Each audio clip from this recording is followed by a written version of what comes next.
Durante más de 1000 años, muchas personas creyeron que Hermes Trismegisto había sido un sabio real de la antigüedad.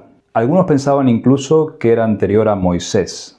Sus textos fueron considerados revelaciones antiguas, capaces de explicar la relación entre el hombre, el cosmos y lo divino. Y durante siglos, filósofos, alquimistas y ocultistas buscaron en ellos una forma de conocimiento primordial. Pero detrás de todas estas afirmaciones hay un problema de fondo, y es que Hermes Trismegisto probablemente nunca existió. Entonces, ¿quién fue realmente este personaje? ¿Un hombre? ¿Un dios? ¿Un símbolo? Y sobre todo, ¿cómo es posible que una figura probablemente ficticia haya terminado dando origen a toda una tradición filosófica y espiritual? En el video de hoy vamos a intentar responder estas preguntas. Hola, yo soy Max y esto es Mare Nubium. Empecemos.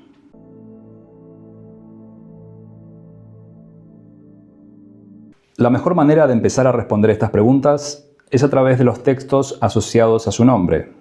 Los llamados Hermética son una colección de escritos en griego y latín que combinan filosofía y espiritualidad. Tengamos en cuenta que en esta época, religión y filosofía no se consideran disciplinas completamente separadas, sino más bien distintas facetas de una misma búsqueda de conocimiento. Estos textos no forman un sistema único ni una doctrina cerrada. De hecho, ocurre más bien lo contrario. Cada tratado tiene su propio estilo y pone el foco en temas distintos, lo que hace pensar que probablemente hayan sido escritos por autores diferentes. Pero a pesar de esa aparente diversidad, todos giran alrededor de una misma figura, Hermes Trismegisto, el maestro que transmite el conocimiento.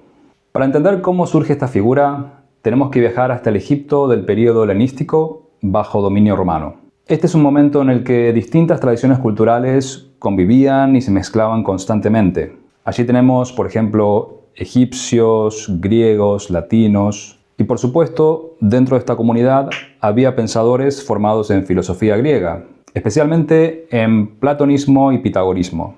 Y la cuestión es que estos pensadores no estaban del todo satisfechos con limitarse a repetir las doctrinas tradicionales. Ellos buscaban algo más.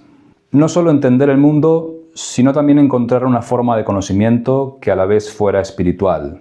Una especie de religión filosófica que uniera razón y experiencia interior. Así que en lugar de fundar nuevas escuelas o corrientes de pensamiento, muchos de estos pensadores se dedicaron a enseñar en círculos pequeños, casi en secreto. Imaginemos grupos de discípulos muy reducidos, encuentros personales, conversaciones directas entre maestros y alumnos. Es precisamente en ese contexto donde surgen los textos herméticos. No como tratados académicos, sino como registros de enseñanzas, diálogos, ideas condensadas y fragmentos de conversaciones que originalmente se transmitían de forma oral. Y aquí aparece una pregunta fundamental, porque si estos textos fueron escritos por diferentes autores, ¿por qué todos utilizaban el nombre de Hermes Trismegisto? La respuesta tiene que ver con la forma en la que se entendía el conocimiento en aquella época. Para el mundo antiguo, la verdad, hablamos de la verdad en mayúsculas, no es algo que se inventa, sino que es algo que se hereda y se transmite. Y por eso figuras como Platón o Pitágoras eran veneradas y vistas más bien como autoridades sagradas. Y cuanto más antigua parecía una enseñanza, más prestigio tenía. Hermes Trismegisto nace precisamente de esa lógica. Su figura es una síntesis entre el dios egipcio Tot, relacionado con la escritura, la sabiduría y el conocimiento, y el Hermes griego, mensajero de los dioses. Los griegos identificaron ambas figuras y terminaron creando este personaje híbrido, Hermes Trismegisto, el 3 veces grande, un sabio primordial, asociado al origen mismo de la sabiduría, y un intermediario entre lo divino y lo humano. ¿Pero existió realmente Hermes Trismegisto? Y aquí llegamos a uno de los puntos más interesantes, porque la mayoría de los investigadores hoy piensa que no, o por lo menos no como una figura histórica concreta.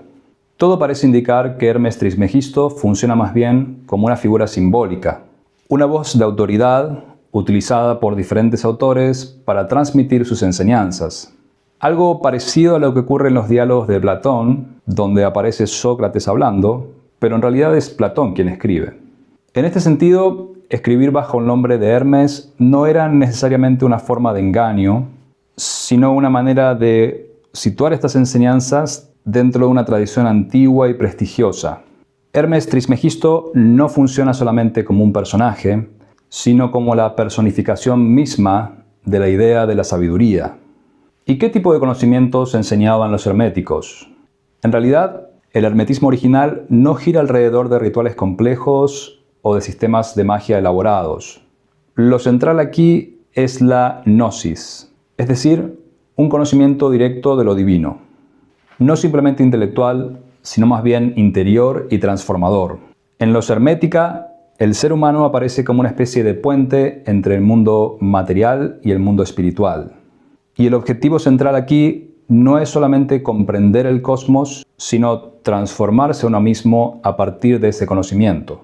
Como sabemos, la historia de Hermes Trismegisto no termina en la antigüedad. Durante algún tiempo, este conocimiento hermético fue mantenido a salvo por los sabeos, una tribu pagana que habitó en Bagdad y que reconocían a Hermes Trismegisto como su profeta y a los textos del Corpus como sus sagradas escrituras. Más tarde, durante el Renacimiento, los textos herméticos fueron redescubiertos en Europa y causaron un impacto enorme.